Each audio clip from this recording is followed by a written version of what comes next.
क्या इस देश के किसान आतंकवादी हैं? इस देश के किसान आतंकवादी हैं, उग्रवादी हैं? अगर कोई व्यक्ति बुद्धिजीवी नहीं, अगर कोई बुद्धिजीवी इस देश के किसान को आतंकवादी कर रहा तो ये दुर्भाग्य है। मान लिए हम किसान, उनको तो किसान न्याय रैली जो हुई है वो प्रियंका गांधी किसानों के बीच में न करके वाराणसी में करने क्यों आ गई? इन सबको आप देखिए।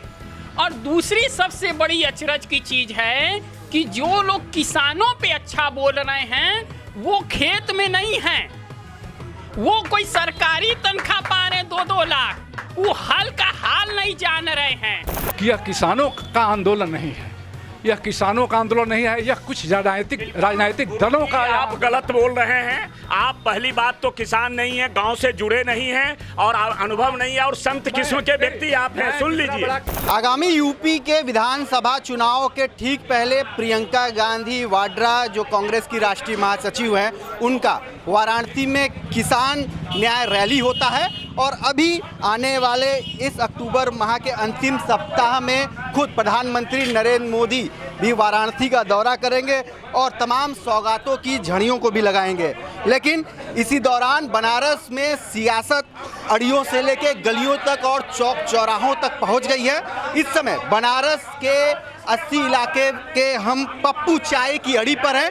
देख सकते हैं चाय तैयार हो रही है और ये अंदर उन अड़ीबाजों तक जा रही है जो न केवल बनारस के बुद्धिजीवी हैं, पत्रकार हैं, प्रोफेसर हैं, टीचर हैं और समाज सेवी भी हैं। और इसके साथ ही यहाँ पर गर्मा गर्म बहस चल रही है और लोगों से इस दौरान बात करने की कोशिश करेंगे, पहले समझने की कोशिश करेंगे कि आखिर इस समय क्या किस विषय पे बहस हो रही है, क्या चर्चा है। पहले लोगों से ये जानने की कोशिश करेंगे कि आज का विषय इस अड़ी पे जो पप्पू चाय की अड़ी है 80 की, ये पूरी देश दुनिया में इसकी पहचान है। और कहा यह भी जाता है कि पूर्वांचल या पूरा उत्तर प्रदेश इस अड़ी से जो निकलता है विचार, उससे कहीं ना कहीं सहमत होती है या असहमत होती है। तो आज क्या आपका विषय है, किन विषयों पे चर्चा हो रही है?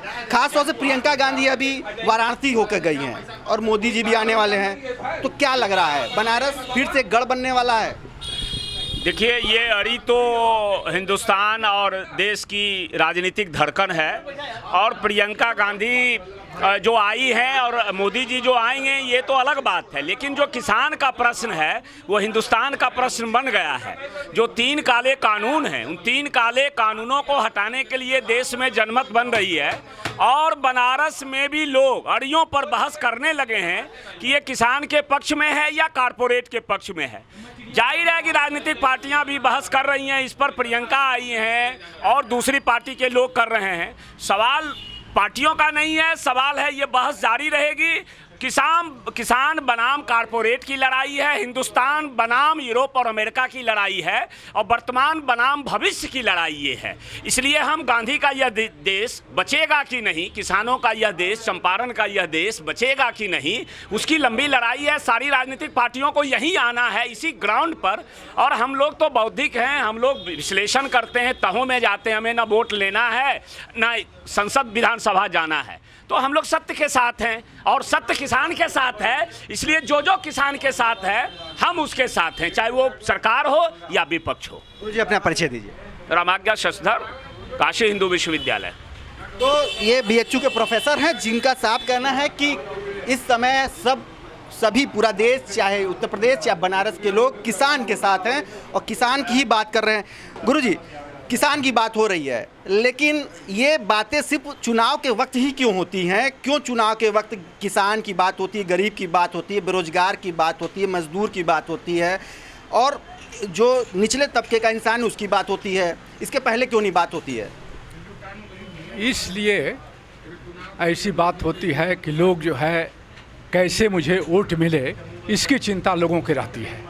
यह किसान जो आंदोलन चल रहा है, यदि वास्तव में वो किसान होते तो गाँव में रहते कि शहर में आकर के दिल्ली में वह जो बैठे थे। अवस्थी किसान तो गाँव में है, गाँव में वो खेती कर रहा है, अपनी जीविका चलाने के वो चक्कर में है। लेकिन कुछ राजनीतिक दल अपने स्वार्थ सिद्धि के लिए किसान कुछ जो किसान वहाँ बैठे हैं उनके साथ है, और वह जो है सोच रहे हैं कि कैसे मुझे वोट मिलेगा, मैं कैसे सत्ता में आऊँगा। कुछ पार्टियां जो 70 वर्षों तक जो पार्टी सत्ता में रही वह और अधिक चिंतित है, इसलिए किसानों के साथ ये लोग हैं। बेरोजगारी का कहना यह है कि जो किसान है वो वास्तविक रूप से किसान नहीं है, तो इन किसानों के ऊपर कई और भी टैग लगे हैं, इनको अलग अलग गैर किसान कहा जा रहा है या किसी राजनीतिक पार्टी से कहा जा रहा है, कोई खालिस्तानी कह रहा है, कोई पाकिस्तानी ISI एजेंट कह रहा है। तो आप इस बात से सहमत हैं? मैं इससे तो सहमत हूँ ही कि यह किसानों का आंदोलन नहीं है, यह किसानों का आंदोलन नहीं है, यह कुछ राजनीतिक दलों का। आप गलत बोल रहे हैं। आप पहली बात तो किसान नहीं है, गांव से जुड़े नहीं हैं और अनुभव नहीं है और संत किस्म के व्यक्ति आप हैं। सुन लीजिए, क्या इस देश के किसान आतंकवादी हैं? इस देश के किसान आतंकवादी हैं, उग्रवादी हैं? अगर कोई व्यक्ति बुद्धिजीवी नहीं, अगर कोई बुद्धिजीवी इस देश के किसान को आतंकवादी कह रहा तो ये दुर्भाग्य है, बुद्धिजीवी का दुर्भाग्य है ये। नहीं, ये जिसका अन्न आप खाते हैं, आप मक्के को पॉपकॉर्न कर रहे हैं। राजनीतिक दलों का आंदोलन है। मक्के को पॉपकॉर्न राजनीतिक पार्टियां जो है आंदोलन को बढ़ावा दे रही हैं, को आतंकवादी कह रहे हैं। आपके लिए आप कह रहे सही है, कह रहा हूँ कि कुछ लोग जो है कुछ लोग साथ दे रहे हैं। कोई साथ नहीं दे रहा है। ये सचमुच किसानों की लड़ाई है, क्योंकि किसानों के ये पास जो 9 महीने से लाखों करोड़ों किसान लगे हुए हैं, देश भर में आंदोलन कर रहे हैं, जिनका हम अनाज सब्जी खाते हैं। आप चाय पी रहे हैं, चीनी किसानों पर यह आंदोलन चल रहा है, किसान की यह आंदोलन अब बोल रहे हैं आप आंदोलन होता तो पूरे भारत में फैल गया होता। आप बुद्धिजीवी हैं, जनता के। गुरु जी अपना परिचय दीजिए। गुरु जी देवव्रत चौबे। तो ये भी BHU से प्रोफेसर हैं और देख सकते हैं किस तरह से दो विचारों की जो एक लड़ाई है यहाँ पे पप्पू चाय की अड़ी पे हो रही है। एक जो यहाँ गुरु हैं, टीचर हैं, उनका साफ कहना है कि ये जो किसानों का मुद्दा है उठना चाहिए, उस पर विचार होना चाहिए, जबकि दूसरे जो यहाँ के टीचर हैं BHU के ही, उनका साफ कहना है कि किसान ही नहीं है, कहीं ना कहीं उनके अस्तित्व पे सवाल खड़े कर रहे हैं। तो अभी मामला ये था कि ये प्रियंका गांधी के आने के बाद से जो सियासत है गलियों की अड़ियों की वो बढ़ गई है, लेकिन अब मुद्दा घूम गया है कि ये किसान हैं भी कि नहीं, इस पर अब अस्तित्व पे सवाल खड़े हो गए। आप बताइए, आप अपने बारे में बताइए। ऐसा है कि मान लिए हम किसान, उनको तो किसान न्याय रैली जो हुई है वो प्रियंका गांधी किसानों के बीच में न करके वाराणसी में करने क्यों आ गई? एक दूसरी चीज, किसान विकास पत्र, किसानों के प्रति होने वाले ग्रामीण बैंकों में लोन, इन सबको आप देखिए। और दूसरी सबसे बड़ी अचरज की चीज है कि जो लोग किसानों पे अच्छा बोल रहे हैं वो खेत में नहीं हैं, वो कोई सरकारी तनख्वाह पा रहे हैं 2-2 लाख, वो हल का हाल नहीं जान रहे हैं। और मैं बोल दूं, कभी हल देखे हैं? तो मैंने बोला कि जो किसान के समर्थन में भी बैठे हैं वो भी क्या किसान हैं? वो टिकैत का पेट्रोल पंप है। किसान जो वास्तव में है वह किसान को लाभ मिल रहा है। चलिए चाय पत्ती जो बगीचे में हो रही है वो टाटा के कारखाने से हो के आम नागरिक तक पहुंच रही है। किसान गन्ना उगाता है, चीनी नहीं उगाता, चीनी कारखाने में होती है। कमीशन किसान नहीं खा रहे हैं, कमीशन आड़ती खा रहे हैं। और ये आड़ती किस सरकार में कमीशन नहीं खाए हैं? और ये सत्ता के दलाल किसानों को किस शासन में नहीं भजाए हैं? कोई हमें बताए कि ये जो सत्ता के दलाल हैं ये किसानों को संतुष्ट कर दिए हैं। ये कांग्रेस जो प्रियंका गांधी के नेतृत्व में किसानों को बात मनवाने चली है, चौधरी चरण सिंह और मोरारजी देसाई के रूप में इसी कांग्रेस को किसानों ने दक्षिण लगवाया था। चौधरी चरण सिंह किसान नेता थे ना, कांग्रेस के साथ हुए। एक मिनट, अभी हमारे साथी बोले सत्ता के दलाल, इन्हें शायद मालूम नहीं दलाली किसकी होती है। सत्ता के दलाल मतलब सत्ता के पक्ष में रहने वाला व्यक्ति, यानी इनका कहना सेंस ये है कि जो किसान वहाँ बैठे वो सत्ता के दलाल हैं। आप ये बताइए, जब आपको यही समझ नहीं है कि वो किसान कौन है। क्या कोई सत्ता का दलाल सत्ता के विरोध में बैठता है भाई मेरे? तो आप पहले अपनी समझ क्लियर करिए। शब्दों के खेल से राजनीति नहीं चलती। शब्दों से खेल से अच्छी भाषण आप दे के ताली बजवा सकते हैं, 10 लोगों के बीच में सम्मान विद इन मिनट के लिए 10 मिनट के लिए पा सकते हैं, लेकिन सच्चाई धरातल पर रहती है और वो हमेशा रहेगी। सत्ता के दलाल का आपने कहा, सत्ता का दलाल का मतलब इनका ये है कि जो लोग वहाँ पर सत्ता बनाए हुए हैं, अपना अस्तित्व बनाए हुए हैं, उनके पीछे दौड़ना, ये सत्ता का दलाल इनका मतलब है। सरकार का दलाल नहीं है ये। सत्ता मतलब अस्तित्व जिनका है, जो वहाँ पर अपना वर्चस्व से बनाए हुए हैं। अपना परिचय दीजिए। मैं मनीष कुमार शर्मा, समाज सेवी, ठीक। और समाज में जो संकट होता है, मैं बगैर किसी निस्वार्थ के, मुझे भी संसद नहीं जाना, ठीक, लेकिन मुझे जो सही लगा वो सही बोला, जो गलत बोला वो गलत लगा, उसको गलत बोला। आज मैं बता दूं कि जिसको लोग क्रांति कह रहे हैं, अंग्रेजों के सत्ता में गांधी जी नील क्रांति पे बैठे और महारानी विक्टोरिया के उत्तराधिकारी के कानों तक चल गई। और रविन्द्रनाथ टैगोर ने किसानों के प्रति बोलने वाले गांधी जी को कहा कि आप महात्मा हो जो दूसरों के लिए लड़े। ये कैसे किसान हैं कि अभी तक ही धरना पे बैठे और इनकी क्रांति केंद्र नहीं सुना? दरअसल क्रांति तब होती है जब दुख हो, और दुख तब होता है जब चोट हो। इनको चोट ही नहीं है, ये चोटहिल नहीं है, ये चोट पहुंचाने वाले हैं, और इनको चोट होगी तब दुख होगा। दरअसल ये एक सोची समझी साजिश है। अगर आप इनको देखिएगा, ये सारे भारत में हैं तो पूरे भारत में केवल पंजाब ही लौक रहा है। मनीष जी, एक आपको रोकना चाहेंगे। ये बताइए कि अभी पश्चिमी उत्तर प्रदेश की जो किसानों की राजनीति या कह लें या उनका आंदोलन कह लें, प्रियंका गांधी के बनारस आगमन के बाद से क्या लग रहा है, इसका कुछ केंद्र पूर्वांचल भी बन सकता है या यहाँ कुछ असर हो सकता है, यहाँ के किसानों पे उसका कुछ असर होने वाला है? देखिए, अपना परिचय दीजिए। मैं ब्रिजेश हूँ। आध्यात्मिक यात्रा अगर देखा जाए तो पूरे दुनिया का केंद्र काशी है, क्योंकि यहाँ बाबा बैठे हुए हैं।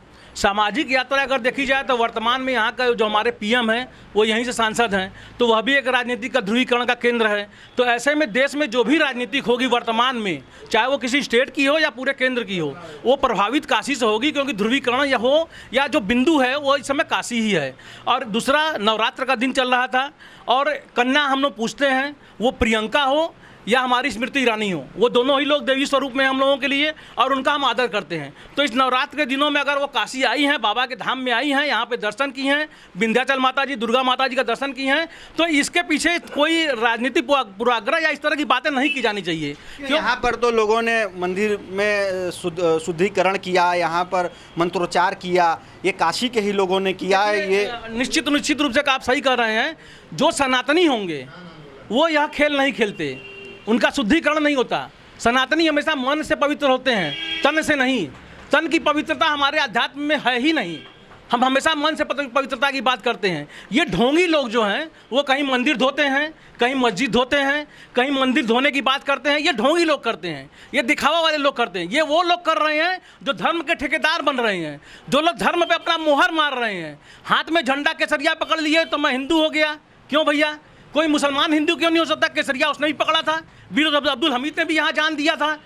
तो ये ध्रुवीकरण जो किया जा रहा है वर्तमान में, उसके पीछे सिर्फ एक रीजन है कि एक दल इसको हिंदू मुस्लिम बांट के, धर्म जातिवाद को बांट के राजनीति का वही पुराना डमरू बजाना चाहती है। लेकिन इस बार काशी से बाबा विश्वनाथ ने अपने डमरू को खुद थाम लिया है, और वो जो बजाएंगे उसमें वही बजेगा जो सत्य होगा, जो उपलब्ध, जो लोगों के लिए जरूरी होगा। इस बार वही डमरू बजेगा। प्रियंका गांधी की जो रैली है, किसान न्याय रैली, उसका कुछ असर पूर्वांचल में होने वाला है कि नहीं? देखिए, पूर्वांचल ही नहीं पूरे देश में उसका असर होगा। कारण ये है कि जब भी हमारे देश में माँ की पूजा होती है, माँ की पूजा होती है, और हमारे देश में कई ऐसे विधवा आश्रम है, कई ऐसे गृहस्थ आश्रम है जो माँ वहाँ पड़ी हुई हैं, रो रही हैं। हम उन दोनों माँओं के बीच में डोल रहे हैं। और प्रियंका को लोग, जो महिला वर्ग है खासकर, वो प्रियंका के इस रूप में देख रही है कि एक नई क्रांति की जनक के रूप में वो आई है, उभरी है, लड़ रही है। और हमारा ये नियम है कि जो भी व्यक्ति लड़ेगा, सच के लिए लड़ेगा, हम उसके साथ होंगे। वो हमारे मोदी जी के भी साथ होंगे अगर उनकी सत्य की लड़ाई होगी तो, प्रियंका के साथ भी होंगे अगर सत्य की लड़ाई होगी तो। हम सत्य के साथ हैं, काशीवासी हमेशा सत्य के साथ ही रहते हैं। तो कुल मिला के पप्पू चाय की अड़ी से चर्चा शुरू हुई थी प्रियंका गांधी के वाराणसी आगमन को लेकर। फिर इस अक्टूबर माह के अंतिम सप्ताह में खुद प्रधानमंत्री नरेंद्र मोदी का भी यहाँ बनारस दौरा होना है। इसको लेकर ज़मीनी स्तर पर गलियों और अड़ियों में सियासत शुरू हो गई है, बातें शुरू हो गई हैं, चर्चाएं शुरू हो गई हैं।